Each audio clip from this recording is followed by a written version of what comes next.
आज जो मैं पुस्तक पढ़ने जा रही हूँ इसका नाम है अल्केमिस्ट। अल्केमिस्ट का मतलब होता है रसायन शास्त्र का ज्ञाता। इसको लिखा है पाओलो कोएलो ने। तो मैं शुरू करती हूँ।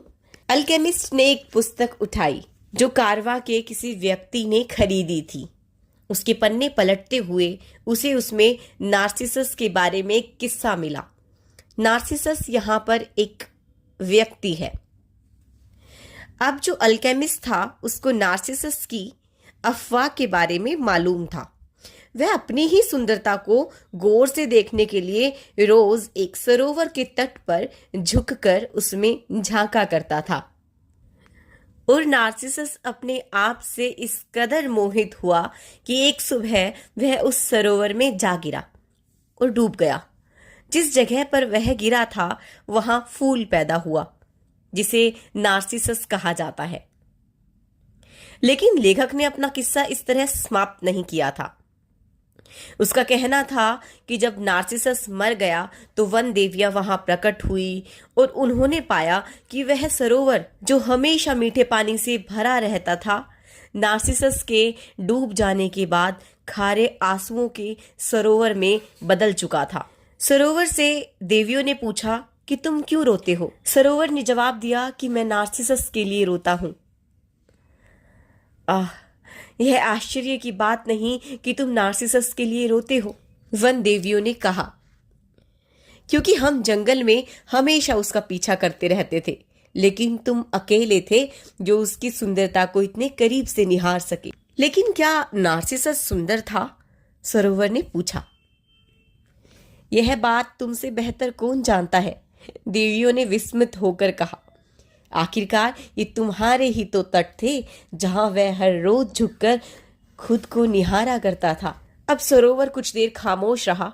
अंत में उसने कहा, मैं नार्सिसस के लिए रोता जरूर हूं, लेकिन मैंने कभी इस पर ध्यान नहीं दिया कि नार्सिसस सुंदर था। मैं इसीलिए रोता हूं क्योंकि जब भी वह मेरे तटों पर झुकता था तो उसकी आंखों की गहराई में खुद मेरी सुंदरता प्रतिबिंबित होती थी। कितना खूबसूरत किस्सा है, अल्केमिस्ट ने सोचा। लड़के का नाम सेंटियागो था। जब वह अपनी भेड़ों के झुंड के साथ उस वीरान गिरजाघर में पहुंचा तब शाम ढल रही थी। गिरजाघर की छत बहुत पहले कभी गिर चुकी थी और जिस स्थान पर कभी प्रार्थना सामग्री का कक्ष हुआ करता था वहां अब चिनार का एक विशाल दरखत उगाया था। उसने वहीं पर रात बिताने का फैसला किया। उसने टूटे दरवाजे से सारी भेड़ों को अंदर किया और उसके बाद वहां लकड़ी के कुछ लट्ठों से एक बाड़ तैयार कर दी ताकि रात में भेड़ें बाहर निकलकर यहां वहां ना भटकने पाए। वैसे उस इलाके में भेड़िए तो नहीं थे, लेकिन एक बार रात में एक भेड़ बाहर कहीं जा भटकी थी और लड़के को अगला पूरा दिन उसको तलाशते हुए बर्बाद करना पड़ा था। उसने अपनी जैकेट से फर्श को बुहारा और जो पुस्तक उसने अभी अभी पढ़कर समाप्त की थी, जिसका वर्णन मैंने अभी किया है, उसे तकिए की तरह इस्तेमाल कर लेट गया। उसने मन ही मन कहा कि अब से मुझे मोटी पुस्तकें पढ़नी होंगी। ये लंबे समय तक चलती हैं और उनके तकिए भी तो ज्यादा आरामदेह होते हैं। अभी अंधेरा ही था जब उसकी नींद खुली और जब उसने ऊपर की ओर देखा तो उसे टूटी हुई छत के पार तारे दिखाई दी। मुझे कुछ देर और सोते रहना चाहिए, उसने सोचा। उसने रात में वही एक सपना फिर देखा था जो एक हफ्ते पहले देखा था और फिर से ऐसा ही हुआ कि सपना पूरा होने के पहले ही उसकी नींद खुल गई थी। वह उठा और अपनी लाठी लेकर उन भेड़ों को जगाने लगा जो अभी भी सोई हुई थी। उसने देखा कि उसके जागते ही उसकी ज्यादातर जानवर भी हिलने ढुलने लगे हैं, मानो कोई रहस्यमयी शक्ति थी जिसने उसके जीवन को उन भेड़ों के जीवन से बांध रखा था, जिनके साथ वह पिछले 2 वर्ष गुजार चुका था और भोजन पानी की तलाश में एक गांव से दूसरे गांव तक ले जाता रहा था। उनको मेरी इस कदर आदत पड़ चुकी है कि अब वे मुझे समझने लगी है कि अब मैं क्या करता हूं, वह बुदबुदाया। इस बारे में कुछ पल सोचने के बाद उसे लगा कि बात इसके उलट भी तो हो सकती है। कहीं वह खुद तो उनकी दिनचर्या का आदी तो नहीं हो गया था। लेकिन उनमें से कुछ भेड़ें ऐसी भी थी जिन्हें जागने में थोड़ा ज्यादा वक्त लगा। उसने एक एक कर उनको अपनी लाठी से कोंचते हुए उनका नाम लेकर पुकारा। उसका हमेशा से यह विश्वास रहा था कि वह जो कुछ भी कहता है भेड़ें उसे समझ लेती हैं। इसीलिए ऐसे वक्त भी आते रहे थे जब किसी पुस्तक को पढ़ते हुए उसे उसके जो हिस्से बहुत प्रभावित करते थे वे हिस्से वह भेड़ों को पढ़कर सुनाया करता था, या ऐसे वक्त जब वह उनको चारागाहों में जीवन गुजारते गडरियों के अकेलेपन या खुशियों के बारे में बताता था। कभी कभी वह उनके सामने उन चीजों पर टिप्पणी भी किया करता था जो उसने उन गांवों में देखी होती थी जहां से वे गुजरे होते थे। लेकिन पिछले कुछ दिनों से वह उनसे सिर्फ एक ही बात करता रहा था, एक लड़की के बारे में जो उस गांव के एक दुकानदार की बेटी थी जहां वे 4 दिन बाद पहुंचने वाले थे। उस गांव में वह एक ही बार गया था पिछले साल। वह दुकानदार कपड़ों की एक दुकान का मालिक था और वह हमेशा कहा करता था कि भेड़ों का ऊन उसी के सामने काटा जाए ताकि किसी तरह की कोई धोखाधड़ी ना हो। उसके एक दोस्त ने उसे उस दुकान के बारे में बताया था और वह भेड़ों को लेकर वहां गया था। मैं कुछ ऊन बेचना चाहता हूँ, लड़की ने दुकानदार से कहा। दुकान में ग्राहकों की भीड़ थी, इसलिए दुकानदार ने गडरिये से दोपहर बाद तक इंतजार करने को कहा। लड़का दुकान की सीढ़ियों पर बैठ गया और उसने अपने थैले से एक पुस्तक निकाल ली। मैं नहीं जानती थी कि गडरिये पढ़ना भी जानते हैं, उसके पीछे से एक लड़की की आवाज आई। वह लड़की एंडालूसिया इलाके की खास पहचान लिए हुए थी। लहराते हुए काले बाल और मूर विजेताओं की फीकी सी याद दिलाती उसकी आंखें। हाँ, वैसे मैं पुस्तकों से ज्यादा अपनी भेड़ों से सीखता हूं, उसने जवाब दिया। उनके बीच 2 घंटे तक बातचीत होती रही, जिस दौरान लड़की ने बताया कि वह उस दुकानदार की बेटी है। उसने गांव के जीवन के बारे में बताया कि वहां हर दिन एक जैसा होता है। गडरिये ने उसे एंडालूसिया के देहातों के बारे में बताया और उन कस्बों की खबरें सुनाई जहां रुकता हुआ वह आता था। वह अभी तक भेड़ों से बतियाता आया था, इसलिए यह वार्तालाप, मतलब उसका और उस लड़की का वार्तालाप, उसे एक सुखद बदलाव लग रहा था। तुमने पढ़ना कैसे सीखा? बातचीत के दौरान लड़की ने पूछा। जैसे हर कोई सीखता है, उसने कहा, स्कूल में। अच्छा, अगर तुम्हें पढ़ना आता है तो फिर तुम निरे गडरिये क्यों हो? जवाब में लड़का कुछ यूं बुदबुदाया जिससे वह उसके सवाल का जवाब टाल सकता। वह अच्छी तरह से जानता था कि लड़की उसकी बात कभी नहीं समझ पाएगी। उसने अपनी यात्राओं के किस्से जारी रखे और लड़की खौफ और अचरज से भरी अपनी मूरी आंखें फाड़े उसकी बातें सुनती रही। जैसे जैसे समय बीतता गया, लड़की ने पाया कि वह कामना कर रहा था कि काश वह दिन कभी ना बीते। लड़की का बाप उसी तरह व्यस्त बना रहे और उसे 3 दिन तक इंतजार कराता रहे। उसने पाया कि वह कुछ ऐसा अनुभव कर रहा था जैसा उसने पहले कभी नहीं किया था। हमेशा हमेशा के लिए एक जगह पर टिककर रहने की आकांक्षा। उसे लगा कि काले बालों वाली उस लड़की के साथ उसके दिन कभी पहले जैसे नहीं रह जाएंगे। लेकिन आखिरकार वह दुकानदार प्रकट हुआ। लड़के से 4 भेड़ों का ऊन काटने को कहा। उसने ऊन की कीमत चुकाई और लड़के से अगले बरस फिर से आने को कहा। और अब सिर्फ 4 दिन बाकी थे जब वह एक बार फिर उसी गांव में पहुंचने वाला था। वह उत्तेजना से भरा हुआ था और उसी के साथ साथ असहज भी महसूस कर रहा था। क्या जाने वह लड़की उसे भूल ही चुकी हो। इस बीच न जाने कितने गडरिये आए होंगे और अपना ऊन बेच गए होंगे। इसे कोई फर्क नहीं पड़ता, उसने अपनी भेड़ों से कहा। मैं दूसरी जगह की कई दूसरी लड़कियों को जानता हूं, लेकिन उसका दिल जानता था कि इससे फर्क पड़ता है। और वह जानता था कि समुद्री मल्लाहों और घुमंतू विक्रेताओं की तरह गडरियों को भी कभी कभी कोई ऐसा कस्बा मिल ही जाता है जहां कोई ऐसा व्यक्ति होता है जिससे मिलकर वे निश्चिंत खाना बदोशी के जीवन के आनंद को भूल जाते हैं। आसमान से सूरज झांकने लगा था और गडरिये ने अपनी भेड़ों से सूरज की दिशा में चलने को कहा। इनको कभी कोई फैसला नहीं लेना पड़ता, उसने सोचा। शायद यही वजह है कि वे हमेशा उसके करीब बनी रहती है। भेड़ों को तो सिर्फ भोजन और पानी से ही सरोकार था। जब तक लड़का एंडालूसिया में सबसे अच्छे चारागाह खोजने के काबिल बना रहेगा, वे उसकी दोस्त बनी रहेंगी। उनके सब दिन समान होते थे, दिन उगने से लेकर दिन डूबने तक वही अंतहीन जैसा लगता समय। और उन्होंने अपने जीवन में कभी कोई पुस्तक नहीं पढ़ी थी, और जब लड़का उनको शहरों के दर्शनीय स्थलों के बारे में कुछ बताता था तो उनको कुछ भी समझ में नहीं आता था। वे तो भोजन और पानी मात्र से संतुष्ट थी, और बदले में वे उदारता पूर्वक अपना ऊन, अपना साथ और कभी कभार अपना गोश्त दे दिया करती थी। लड़की ने सोचा, अगर आज मैं एक दैत्य बन जाता तो उन्हें एक एक कर मार डालने का फैसला कर लेता, तो उनको तभी इस बात का एहसास होता जब ज्यादातर रेवड़ को काट डाला गया होता। वे मुझ पर भरोसा करती हैं और वे भूल चुकी हैं कि उनको किस तरह से अपनी सहज बुद्धि पर भरोसा करना चाहिए, क्योंकि मैं ही उनका भरण पोषण करता हूं। लड़के को अपने इन ख्यालों पर आश्चर्य हुआ। उसने सोचा, हो सकता है उस गिरजाघर और उसके अंदर उगे चिनार पर कोई भूत सवार हो। उसी की वजह से उसको यह सपना दोबारा दिखा हो, और उसी की वजह से उसे अपने इस वफादार साथियों पर गुस्सा आ रहा हो। उसने वो थोड़ी सी वाइन पी जो पिछले रात के भोजन के बाद बची रह गई थी, और फिर अपनी जैकेट को अपने शरीर के और करीब खींच लिया। वह जानता था कि अब से कुछ घंटे बाद जब सूरज सिर पर आ चुका होगा, तब गर्मी इतनी बढ़ चुकी होगी कि उसे अपने रेवड़ को मैदानों से हाँक कर ले जाना मुश्किल हो जाएगा। वह गर्मियों के दिन का वह वक्त होता था जब सारा का सारा स्पेन सो जाता था। गर्मी रात होने तक बनी रहती थी और उसे पूरे समय अपनी जैकेट को ढोना पड़ता था। लेकिन जब उसके मन में उसके बोझ को लेकर शिकायत का भाव पैदा हुआ, तो उसने याद किया कि यह जैकेट ही थी जिसकी वजह से वह भोर की ठंड का सामना कर पाता था।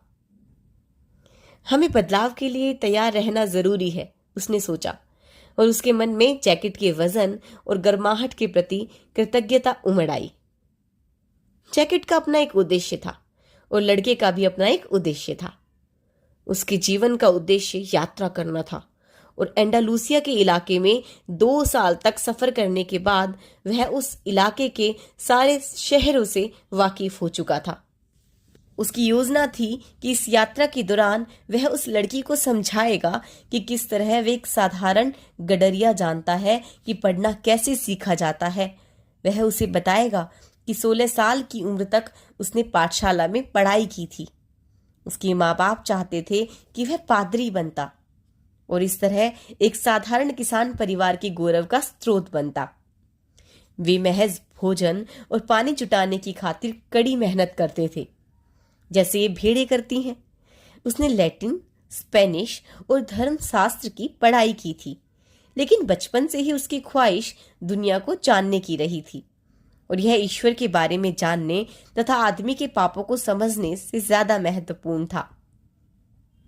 एक दोपहर जब वह अपने परिवार से मिलने पहुंचा, तो उसने किसी तरह हिम्मत जुटाकर अपने पिता से कहा कि वह पात्री नहीं बनना चाहता, वह यात्रा करना चाहता है। बेटा, तमाम दुनिया के लोग इस गांव से होकर गुजरे हैं, उसके पिता ने कहा। वे नई चीजों की खोज में आते हैं, लेकिन जब वे यहां से जा रहे होते हैं तो वैसे के वैसे बने रहते हैं जैसे पहले थे। वे किलों को देखने पहाड़ पर चढ़ते हैं और वे अंत में यही सोचते हैं कि गुजरा जमाना आज के जमाने से बेहतर था। भले ही उनके बाल भूरे हो या चमड़ी काली हो, लेकिन वे बुनियादी तौर पर होते वैसे ही हैं जैसे यहाँ के लोग हैं। लेकिन मैं कस्बे में जाकर वहां के किले देखना चाहता हूँ जिसमें लोग रहते हैं, लड़के ने समझाया। वे लोग जब हमारे गांव देखते हैं तो कहते हैं कि वे यहाँ हमेशा के लिए बस जाना चाहते हैं। उसके पिता ने अपनी बात जारी रखी। ठीक है, मैं भी उनके मुल्क देखूंगा और देखूंगा कि वे किस तरह रहते हैं, बेटे ने कहा। जो लोग यहाँ आते हैं उनके पास ढेर सारा पैसा होता है, इसीलिए वे यात्रा कर पाते हैं, उसके पिता ने कहा। हमारे बीच तो सिर्फ वही लोग यात्राएं करते हैं जो गडरिये होते हैं। तो ठीक है, मैं गडरिया ही बनूंगा। उसके पिता ने फिर कुछ नहीं कहा अगले दिन उसने बेटे के लिए एक बटुआ दिया जिसमें सोने के 3 प्राचीन स्पेनिश सिक्के थे। ये सिक्के मुझे एक दिन खेत में मिले थे। मैं चाहता था कि ये तुम्हें विरासत में मिलते, लेकिन अब तुम इनसे अपनी भेड़ें खरीदना जाओ चारागाहों में। लेकिन एक दिन आएगा जब तुम्हें समझ में आएगा कि हमारे गांव से अच्छी जगह कोई दूसरी जगह नहीं है और हमारे यहाँ की स्त्रियों से सुंदर कोई दूसरी स्त्रियां भी नहीं हैं। और उसने लड़के को आशीर्वाद दिया। लड़का स्वयं अपने पिता की आंखों में दुनिया का भ्रमण करने में सक्षम होने की आकांक्षा देख सकता था, एक ऐसी आकांक्षा जो अभी भी जीवित थी, बावजूद इसके कि उसके पिता पीने के लिए पानी, खाने के लिए भोजन और हर रात एक ही छप्पर तले सोने के भोज तले वर्षों पहले उस आकांक्षा को दफना चुके थे। क्षितिज पर लालिमा छाई हुई थी और अचानक सूरज प्रकट हुआ। लड़के ने अपने पिता से हुई उस बातचीत के बारे में सोचा और खुश हुआ। इस बीच वह बहुत से किले देख चुका था और बहुत सी स्त्रियों से मिल चुका था, लेकिन उसकी बराबरी कोई नहीं कर सकती थी जो उसके बाद से कई दिनों तक उसकी राह देखती रही थी। उसके पास एक जैकेट थी, एक पुस्तक थी जिसके बदले वह दूसरी पुस्तक खरीद सकता था और भेड़ों का एक झुंड था। लेकिन सबसे अहम बात यह थी कि वह हर दिन अपने सपने को जी पा रहा था। अगर वह एंडालूसिया के चारागाहों से तंग आ जाता तो वह अपनी भेड़ों को बेचकर समुद्र पर जा सकता था। जब वह समुद्र से ऊब जाएगा तो वह तब तक बहुत से दूसरे नगरों, बहुत सी स्त्रियों और सुखी होने के बहुत से अवसरों से वाकिफ हो चुका होगा। मैं पाठशाला में ईश्वर को नहीं पा सका, उसने उगते सूरज की ओर देखते हुए सोचा। जब भी मुमकिन होता वह सफर के लिए कोई नया रास्ता ढूंढ लेता था। वह उस वीरान गिरजाघर में कभी नहीं गया था, बावजूद इसके कि वह उन हिस्सों से कई बार गुजर चुका था। दुनिया बहुत विशाल और अनंत थी। उसको अपनी भेड़ों को उस रास्ते पर थोड़ी देर चलने देने भर की जरूरत थी और वह दूसरी दिलचस्प चीजों का पता लगा सकता था। समस्या यह है कि उनको इस बात का एहसास ही नहीं होता कि वे हर दिन एक नए रास्ते पर चल रही होती है। उन्हें समझ ही नहीं आता कि जिन चारागाहों में वे होती है वे नए होते हैं और मौसम बदलते रहते हैं। वे तो सिर्फ भोजन और पानी के बारे में ही सोच पाती है। हो सकता है हम सभी ऐसे ही हों, लड़के ने सोचा।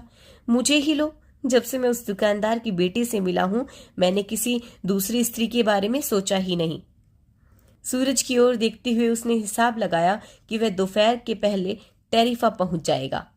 वहां वह इस पुस्तक के बदले थोड़ी मोटी सी पुस्तक ले सकता है, वाइन की अपनी बोतल भरा सकता है, दाढ़ी बनवा सकता है, बाल कटवा सकता है। उसे उस लड़की से मुलाकात की तैयारी करना जरूरी था और वह इस संभावना के बारे में नहीं सोचना चाहता था कि कोई दूसरा गडरिया भेड़ों का उससे बड़ा झुंड लेकर वहां पहले ही पहुंच चुका हो और लड़की का हाथ मांग चुका हो।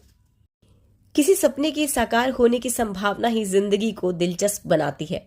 उसने सूरज की स्थिति पर एक बार फिर नजर डालते हुए सोचा और अपनी चाल तेज कर दी। उसे सहसा याद आया कि टेरिफा में एक बुढ़िया है जो सपनों को पढ़ना जानती है। वह बुढ़िया लड़के को एक घर के पिछवाड़े कमरे में ले गई और उस कमरे और उसके बैठक कक्ष के बीच रंग बिरंगे मनकों का एक पर्दा डला हुआ था। कमरे में एक मेज, यीशु के पवित्र हृदय की एक तस्वीर और 2 कुर्सियां थी। वह स्त्री बैठ गई और उसने लड़के को भी बैठ जाने को कहा। फिर उसने लड़के की दोनों हथेलियां अपने हाथों में थाम ली और धीमे स्वर में प्रार्थना करने लगी।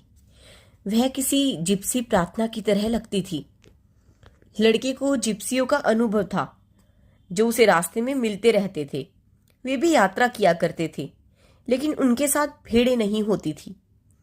लोगों का कहना था कि जिप्सी दूसरों को ठग कर अपना जीवन गुजारते हैं। यह भी कहा जाता था कि उनका शैतान के साथ समझौता था और वे बच्चों का अपहरण कर उनको अपने रहस्यमय डेरों पर ले जाते थे और उनको अपना गुलाम बनाकर रखते थे। लड़का बचपन से ही इस आशंका से बेहद डरा रहता था और कहीं उसको जिप्सी ना पकड़ ले जाए और इसीलिए जब उस औरत ने उसके हाथ अपने हाथों में लिए तो उसका बचपन का डर वापस लौट आया। लेकिन फिर लड़के ने खुद को सांत्वना देते हुए सोचा कि इस औरत ने वहां ईसा के पवित्र हृदय की तस्वीर लगा रखी है। वह नहीं चाहता था कि उसके हाथ कांपने लगे और औरत को लगे कि वह डर रहा है। बहुत ही दिलचस्प। औरत ने लड़के की हथेलियों पर अपनी नजर गड़ाए रखते हुए कहा और फिर वह खामोश हो गई। लड़का अंदर ही अंदर घबरा रहा था। उसके हाथ कांपने लगे और औरत ने इसे महसूस किया। लड़के ने जल्दी से अपने हाथ वापस खींच लिए। मैं यहां आपसे अपने हाथ की रेखाएं पढ़वाने नहीं आया था, उसने कहा। उसे वहां आने पर पछतावा हो रहा था। पल भर को उसके मन में आया कि वह उसकी फीस अदा करे और वहां से चलता बने। उसे यह भी लगा कि बार बार आने वाले अपने उस सपने को कुछ ज्यादा ही वह अहमियत दे रहा था। तुम यहां इसीलिए आए थे ताकि अपने सपने के बारे में जान सकते, बुढ़िया ने कहा। और सपने ईश्वर की जबान होते हैं। जब वह हमारी जबान में बात करता है तो मैं समझ सकती हूं कि उसने हमसे क्या कहा है। लेकिन अगर वह आत्मा की जबान में बात करता है तो फिर सिर्फ तुम ही उसे समझ सकते हो। बहरहाल जो भी हो, मैं तुमसे इस सलाह के लिए फीस तो लूंगी ही। लड़के ने सोचा कि लो, यह भी इसकी एक और चाल है। लेकिन फिर उसने जोखिम उठाने का मन बना लिया। आखिर एक गडरियों को भेड़ियों और भूख से निपटने के जोखिम तो उठाने ही पड़ते हैं, और यही चीज उसके जीवन को रोमांचक बनाए रखती है। मुझे एक ही सपना 2 बार आया है, उसने कहा। सपने में मैंने देखा कि मैं अपनी भेड़ों के साथ एक चारागाह में हूं। तभी एक बच्ची आई और वह भेड़ों के साथ खेलने लगी। मुझे यह पसंद नहीं कि लोग ऐसा करें, क्योंकि भेड़ें अजनबियों से डर जाती हैं। लेकिन लगता है कि बच्चे उनके डराए बिना उनके साथ खेल सकते हैं। मैं इसकी वजह नहीं जानता। मैं नहीं जानता कि भेड़ों को इंसान की उम्र के बारे में कैसे पता चल जाता है, कि वो बच्चों के साथ तो खेल लेती हैं लेकिन बड़ों से डर जाती हैं। मुझे अपने सपने के बारे में और बताओ, औरत ने कहा। मुझे अपना खाना पकाना है और तुम्हारे पास ज्यादा पैसे तो हैं नहीं, इसलिए मैं तुम्हें ज्यादा वक्त नहीं दे सकती। वह बच्ची मेरे भेड़ों के साथ कुछ देर खेलती रही, लड़के ने अनमने भाव से कहा। और फिर उस बच्ची ने अचानक मेरे दोनों हाथ पकड़े और मुझे मिस्र के पिरामिडों पर ले गई। वह पल भर को रुका, यह जानने के लिए क्या वह औरत जानती है कि मिस्र के पिरामिड क्या है, लेकिन औरत ने कुछ नहीं कहा। फिर मिस्र के पिरामिडों पर ये शब्द उसने बहुत धीरे धीरे बोले थे ताकि औरत उनको समझ सके। उस बच्ची ने मुझसे कहा, अगर तुम यहाँ आओगे तुम्हें यहाँ पर एक छिपा हुआ खजाना मिलेगा। और जिस वक्त वह मुझे ठीक ठीक वह जगह दिखाने वाली थी, वहां वह खजाना छिपा हुआ था। तभी मेरी नींद खुल गई और दोनों बार ऐसा ही हुआ। औरत कुछ देर खामोश रही। फिर उसने दोबारा उसके हाथ अपने हाथ में ले लिए और उनको गौर से देखने लगी।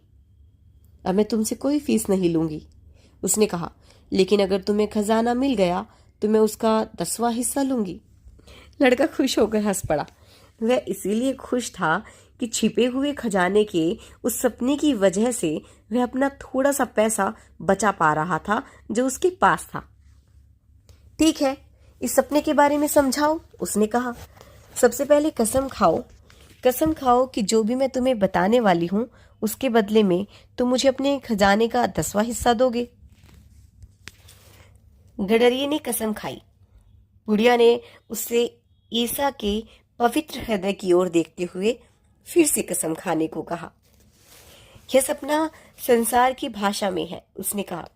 मैं इसकी व्याख्या कर सकती हूँ, लेकिन यह व्याख्या बहुत मुश्किल है। यही वजह है कि मुझे लगता है कि जो कुछ तुम्हें मिलने वाला है उसके एक हिस्से पर मेरा हक बनता है। और यह रही मेरी व्याख्या। तुम्हें मिस्र के पिरामिडों पर जाना चाहिए। मैंने उनके बारे में तो कभी नहीं सुना, लेकिन अगर वे तुम्हें किसी बच्ची ने दिखाए थे तो इसका मतलब है उनका वजूद है। वहां तुम्हें एक खजाना मिलेगा जो तुम्हें अमीर बना देगा। पहले तो लड़के को थोड़ा आश्चर्य हुआ, फिर चिढ़ भी हुई। यह जानने के लिए तो उसे बुढ़िया की जरूरत नहीं थी, लेकिन फिर उसे याद आया कि इसके लिए उसे कोई पैसा नहीं देना है। सिर्फ इतनी सी बात के लिए मुझे अपना वक्त बर्बाद करने की जरूरत नहीं थी, उसने कहा, मैंने तुमसे पहले ही कहा था कि तुम्हारा सपना मुश्किल किस्म का है। बहुत सरल दिखने वाली चीजें ही जिंदगी की सबसे असाधारण चीजें होती हैं। सिर्फ अक्लमंद लोग ही उनको समझ सकते हैं। और चूंकि मैं अक्लमंद नहीं हूं, इसलिए मुझे हाथ की रेखाएं पढ़ने जैसी दूसरी कलाएं सीखनी पड़ी है। ठीक है, ये बताओ मैं मिस्र पहुंचूंगा कैसे? मैं तो सिर्फ सपनों की व्याख्या करती हूँ, मैं उनको वास्तविकता में बदलना नहीं जानती। इसलिए मुझे अपना जीवन चलाने के लिए अपनी बेटियों पर निर्भर रहना पड़ता है। और अगर मैं कभी मिस्र तक पहुंच ही नहीं पाया तो मुझे कुछ नहीं मिलेगा। वैसे भी यह पहली बार नहीं होगा। और फिर औरत ने लड़के से कहा कि अब तुम जाओ, वैसे भी तुम्हारे साथ मैं अपना काफी वक्त बर्बाद कर चुकी हूं। लड़का बहुत निराश था। उसने फैसला कर लिया था कि वह आगे से कभी सपनों पर विश्वास नहीं करेगा। उसे याद आया कि उसे बहुत सारे काम निपटाने थे। उसने बाजार जाकर कुछ खाया, अपनी पुस्तक के बदले उससे कुछ मोटी सी एक पुस्तक हासिल की, और जो नई वाइन उसने खरीदी थी उसे चखने के लिए वह चौक की एक बेंच पर जाकर बैठ गया। दिन गर्म था और वाइन पीकर उसे ताजगी मिली। उसकी भेड़ें नगर के द्वार पर उसके एक दोस्त के तबेले में थी। लड़का इस नगर के बहुत से लोगों से परिचित था। इसी वजह से उसे यात्रा आकर्षित करती थी। वह हमेशा नए दोस्त बना लेता था और उनके साथ उसे अपना सारा समय भी नहीं गुजारना पड़ता था। जब किसी को उन्हीं उन्हीं लोगों को रोज रोज देखना पड़ता है, जैसा कि उसके साथ पाठशाला में हुआ करता था, तो वे लोग अनंतः उस व्यक्ति की जिंदगी का हिस्सा बन जाते हैं और फिर वे उस व्यक्ति को बदलना चाहते हैं। अगर कोई व्यक्ति वैसा नहीं होता जैसा दूसरा लोग उसे देखना चाहते हैं, तो वे लोग उससे नाराज हो जाते हैं। लगता है कि हर व्यक्ति के दिमाग में स्पष्ट रूप यह धारणा बैठी होती है कि दूसरे लोगों को अपना जीवन कैसे जीना चाहिए, लेकिन खुद उसे कैसा जीवन जीना चाहिए यह बात वह नहीं जानता। उसने फैसला किया कि वह तब तक इंतजार करेगा जब तक कि सूरज और ढल नहीं जाता। इसके बाद वह अपने रेवड़ को लेकर मैदानों को पार करेगा। अब से 3 दिन बाद वह उस दुकानदार की बेटी के साथ होगा। वह पुस्तक पढ़ने लगा जो उसने खरीदी थी। पहले ही पन्ने पर उसमें एक अंतिम संस्कार का वर्णन किया गया था और जो लोग उस अंतिम संस्कार में शामिल थे उनके नामों का उच्चारण करना मुश्किल था। उसने सोचा, अगर वह कभी कोई पुस्तक लिखेगा तो वह एक वक्त में एक ही व्यक्ति का वर्णन करेगा, ताकि पाठकों को ढेर सारे लोगों के नाम याद ना रखने पड़े। वह जब अनंतः उस चीज पर ध्यान एकाग्र कर सका तो वह पढ़ रहा था, तो उसे पुस्तक ज्यादा बेहतर लगने लगी। उस दिन बर्फ गिर रही थी जब शव को दफनाने का वह संस्कार किया जा रहा था और इससे उसे सर्दी का जो एहसास हुआ वह उसको अच्छा लगा। वह अभी पढ़ ही रहा था कि तभी एक बूढ़ा आदमी आकर उसकी बगल में बैठ गया और उससे बातचीत करने की कोशिश करने लगा। वे लोग क्या कर रहे हैं? बूढ़े ने चौक में मौजूद लोगों की ओर इशारा करते हुए पूछा। काम कर रहे हैं। लड़के ने बूढ़े को यह एहसास दिलाने की गरज से कि वह अपनी पुस्तक पर ध्यान देना चाहता है, रूखे ढंग से जवाब दिया। दरअसल वह दुकानदार की बेटी के सामने अपनी भेड़ों का ऊन काटने के बारे में सोच रहा था, ताकि लड़की देख सके कि वह मुश्किल काम कर सकता है। इस दृश्य की कल्पना वह पहले भी कई बार कर चुका था।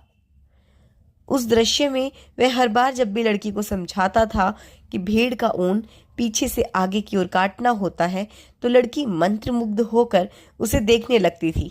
उसने कुछ अच्छे किस्से भी याद दिलाने की कोशिश की ताकि वह उन्हें ऊन काटते समय लड़की को सुना सके। इनमें से ज्यादातर किस्से उसने पुस्तकों में पढ़े थे, लेकिन उसने सोचा कि वह उनको इस तरह पेश करेगा जैसे वे इसके निजी अनुभव हो। वह इस फर्क को कभी नहीं समझ पाएगी क्योंकि उसे पढ़ना नहीं आता था। इस बीच वह बूढ़ा उसको बातचीत में लगाने की अपनी कोशिशें करता रहा।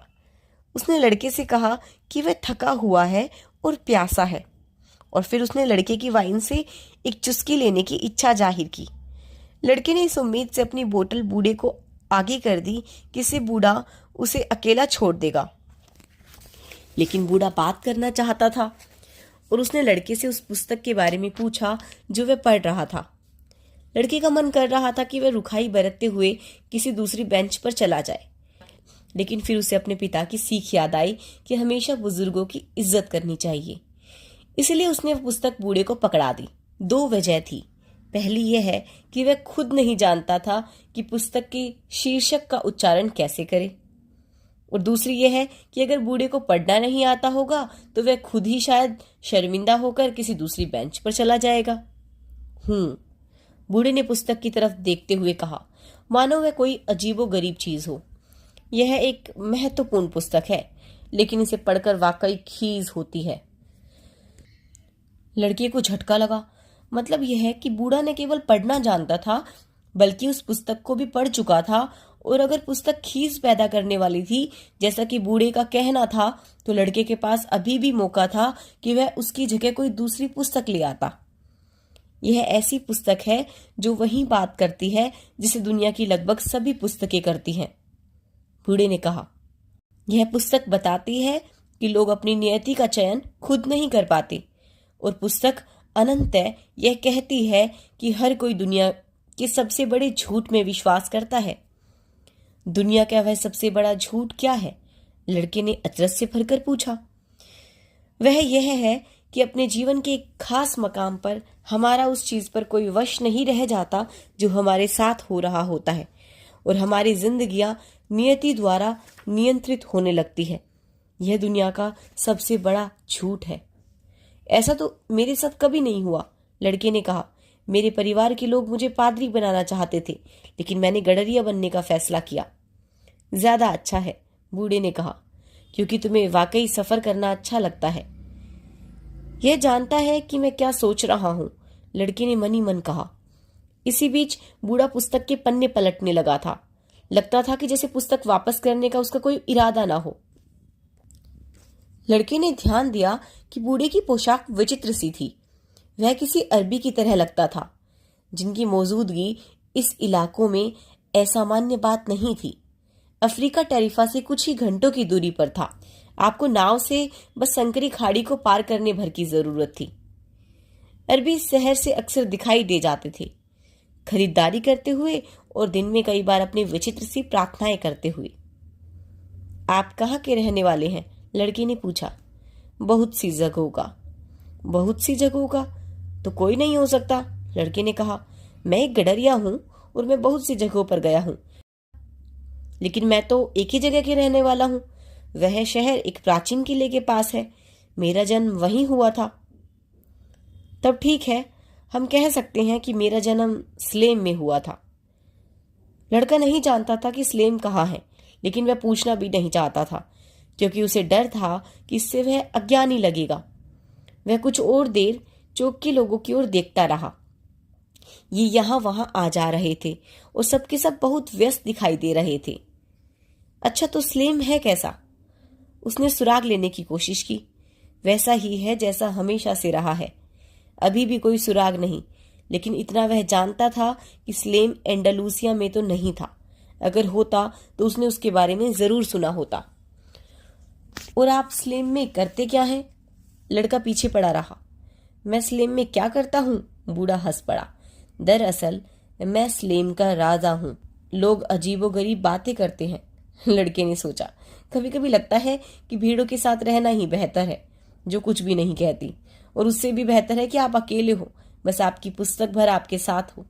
जब आपका मन उनके किस्से सुनने का होता है तो वे आपको अपने आश्चर्यजनक किस्से सुनाती है, लेकिन जब आप लोगों से बात करते हैं तो उनसे आपको ऐसी विचित्र बातें सुनने को मिलती है कि आपको यह भी नहीं सूझता कि बातचीत जारी कैसे रखी जाए। मेरा नाम मेल्कीजेडेक है, बूढ़ी ने कहा। तुम्हारे पास कितनी भीड़ें हैं? काफी, लड़के ने कहा। वह समझ रहा था कि बूढ़ा उसकी जिंदगी के बारे में और भी कुछ जानना चाहता था। तब तो एक समस्या है। अगर तुम्हें लगता है कि तुम्हारे पास काफी भेड़ें हैं तो मैं तुम्हारी कोई मदद नहीं कर सकता। लड़के को अब खीज आने लगी। वह तो कोई मदद मांग ही नहीं रहा था। यह तो खुद बूढ़ा था जिसने उससे उसकी वाइन पीने को मांगी थी और बातचीत खुद शुरू की थी। मुझे मेरी पुस्तक दीजिए, लड़के ने कहा। मुझे जाना है, अपनी भेड़ों को इकट्ठा कर आगे की यात्रा पर निकलना है। बूढ़े ने कहा, मुझे अपनी भेड़ों का 10वां हिस्सा दे दो तो मैं तुम्हें बताऊंगा कि तुम छिपे हुए खजाने को कैसे हासिल कर सकते हो। लड़के को अपना ख्वाब याद आया और सहसा सारी स्थिति उसके सामने साफ हो गई। बुढ़िया ने उससे कोई पैसे नहीं लिए थे, लेकिन यह बूढ़ा, जो मुमकिन है उसका पति हो, कोई ऐसा तरीका खोज रहा है कि वह एक ऐसी चीज के बारे में जानकारी देने के बदले ज्यादा पैसा ऐंठ सके जिस चीज का वजूद भी ना हो। वह बूढ़ा भी शायद जिप्सी है। लेकिन इसके पहले कि लड़का कुछ कह पाता, बूढ़े ने लकड़ी का एक टुकड़ा उठाया और चौक के फर्श की रेत पर उससे कुछ लिखने लगा। उसकी छाती से कोई चीज इतनी तेजी से चमकी कि पल भर को लड़के की आंखें चौंधिया गई। बूढ़े ने उस चीज को इतनी फुर्ती से अपने लबादे से ढक लिया कि उसकी उम्र को देखते हुए वैसी फुर्ती का अंदाजा नहीं लगाया जा सकता था। जब लड़का फिर से देख पाने की स्थिति में आया तो उसने वह पढ़ा जो बूढ़े ने रेत पर लिखा था। उस छोटे से शहर के चौक की रेत पर लड़के ने अपने पिता, अपनी माँ और अपनी पाठशाला के नाम लिखे देखे। वहां उसने दुकानदार की लड़की का नाम भी पढ़ा जो वह खुद नहीं जानता था, और ऐसा कुछ और भी पढ़ा जिसके बारे में उसने कभी किसी को नहीं बताया था। तो आखिर वह बूढ़ा था कौन, उससे किस उद्देश्य से मिलने आया था और उससे क्या चाहता था? सुनने के लिए देखिए पार्ट 2 अल्केमिस्ट।